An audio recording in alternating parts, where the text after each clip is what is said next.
Hello guys, तो हम आ गए हैं मिर्ज़ापुर बनारस से। सुबह मॉर्निंग 5 बजे हम निकले थे और 7:30 पौने 8 बजे हम यहाँ पहुँच गए थे। 70 किलोमीटर की दूरी तय करने के बाद 2.5 घंटा लगा हमें यहाँ पहुँचने में, क्योंकि 15 मिनट हम अपना वहाँ ढाबे पर चाय पीने के लिए रुक गए थे। तो माता के दर्शन करते हैं। इस पुल को देखकर आप सब लोग समझ ही गए होंगे, ये है मिर्ज़ापुर। और मिर्ज़ापुर किसने नहीं देखा, अगर यूपी में अगर आप रहते हैं तो मिर्ज़ापुर को अवश्य जानते होंगे। भाई अपनी दबंगई के लिए मिर्ज़ापुर फेमस है। तो ये आ गए हम विंध्यवासिनी माँ के दरबार में। यहाँ तक हमें पहुँचने में 15-20 मिनट और लगे थे उस पुल से। तो यहाँ पर 3 मंदिर आपस में कनेक्टेड हैं, तो आप उनके दर्शन करेंगे तभी आपको विंध्यवासिनी माँ के दर्शन करने का फल प्राप्त होगा, तभी आपकी यात्रा सफल होगी। तो उन तीनों मंदिरों को हम आपको आगे नेक्स्ट वीडियो में दिखाएंगे। फ़िलहाल आप माता विंध्यवासिनी के दर्शन कीजिए। माता वैष्णो देवी के दर्शन करने के पश्चात जैसे आप माँ भैरव बाबा के दर्शन करते हैं, ऐसे ही यहाँ पर एक माता खोए और भैरव बाबा का मंदिर है, उसके दर्शन पूरे करने पर ही आपको यहाँ की यात्रा आपकी सक्सेस मानी जाती है। तो वहाँ से हम लेते हैं प्रसाद।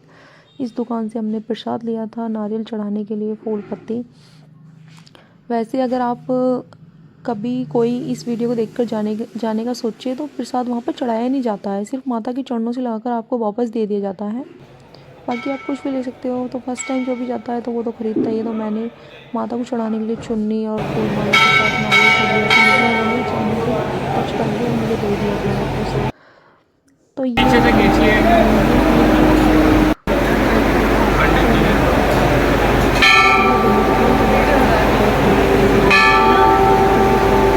से आए थे, ये मुझे बनारस में मिले थे। तो यहाँ से हम लोगों ने 1500 रुपये में गाड़ी बुक की थी, क्योंकि सुबह से शाम तीन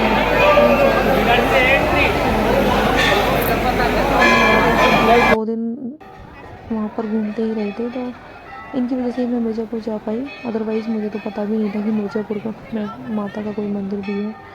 तो यहाँ पर हम हंस रहे थे, वीडियो बनवा रही थी ना मैं इनसे। फिर उसके बाद में माता की अपनी पूजा चल रही थी, ढाबे पहुँचे हैं। माता के दर्शन के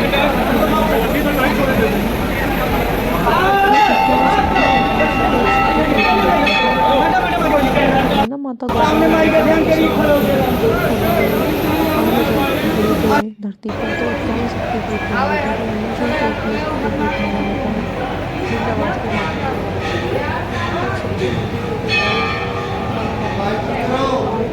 अवश्य पूरी होती है। नॉर्मली यहाँ पे आएंगे तो आप कभी आएंगे दिन में तो बहुत भीड़ होगी। हम मॉर्निंग में इसका पहुँच गए थे। टाइम ऐसा था कि सावन का महीना जब निकला तो दर्शन करने कान्हा जी का बहुत सुंदर मंदिर था, सारे भगवान आपको यहाँ देखने को मिलेंगे। तो यहाँ हमारे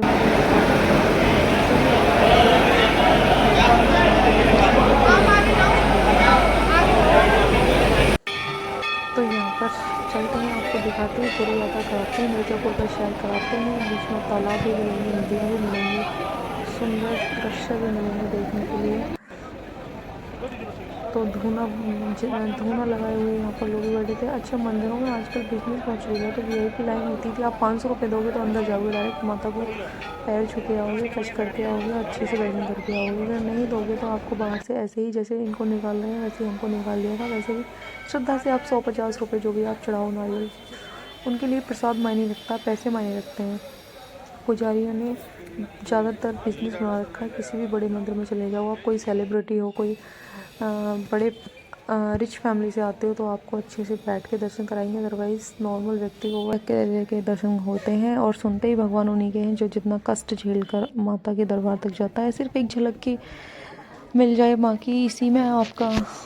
और सामने जो बैठे हैं भगवान, वो उन्हीं की सुनते हैं। भाव के भूखे होते हैं भगवान, ना कि पैसे के या फिर आपकी कितने बड़े आदमी हो, उससे नहीं चलता काम। तो माता रानी के दर्शन हो गए हैं। मैंने ये फर्स्ट टाइम देखा था मंदिर। तो मिलते हैं नेक्स्ट वीडियो में। जय माता दी।